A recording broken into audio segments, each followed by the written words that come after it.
In the quiet hours of the dawn, when the world still sleeps, we often face our greatest adversary, not the external forces that rage against us, but the inner voice that whispers of judgment and fear. This fear of what others think, of their approval or disdain, chains us like invisible shackles, preventing us from living with true purpose. It's a universal struggle, one that has plagued humanity since the ancient philosophers first pondered the human condition.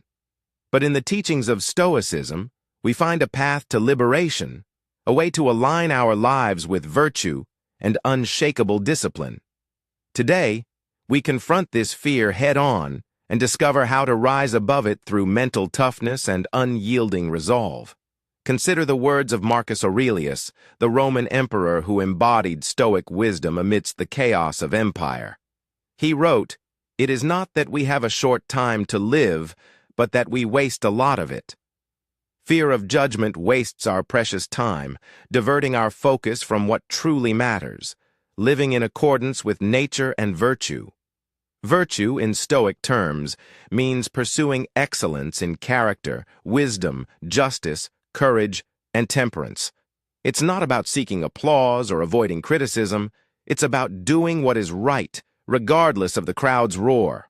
When we prioritize others' opinions, we surrender our autonomy, becoming puppets in a theater of superficiality.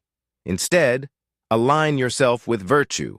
Train your mind to ask, is this action honorable? Does it build my inner strength? By doing so, you transform fear into fuel for growth. Take, for instance, the story of Cato the Younger, a Stoic who stood against the corruption of Julius Caesar. Despite the risk of death and the judgment of his peers, Cato chose integrity over safety. He knew that true freedom lies not in external circumstances, but in the mastery of one's own will. In our modern world, this translates to the executive who speaks truth in a boardroom full of skeptics, or the athlete who pushes through failure without seeking validation. These individuals don't fear judgment because they've internalized the Stoic principle. External opinions are beyond our control, but our reactions are not. Discipline yourself daily through practices like journaling your thoughts, meditating on mortality, or engaging in voluntary discomfort. These rituals build a fortress around your mind, making you impervious to the barbs of criticism. Yet overcoming fear isn't about ignoring judgment entirely, it's about reframing it. View criticism as a mirror for self-improvement, not a weapon against your worth. Epictetus, the former slave turned philosopher, taught that we are disturbed not by things, but by our perceptions of them. Shift your perception. Let judgment reveal your blind spots, rather than define you. In this way, alignment with virtue becomes a shield and a sword.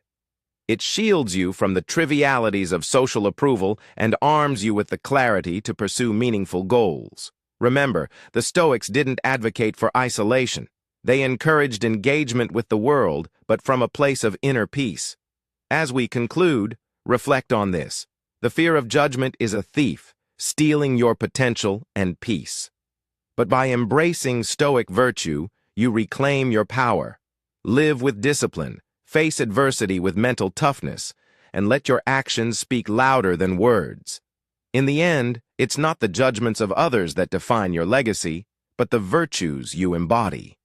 Rise above the noise, stand firm in your convictions, and forge a life of unyielding strength. The path is demanding, but the rewards, true freedom and self-mastery, are eternal.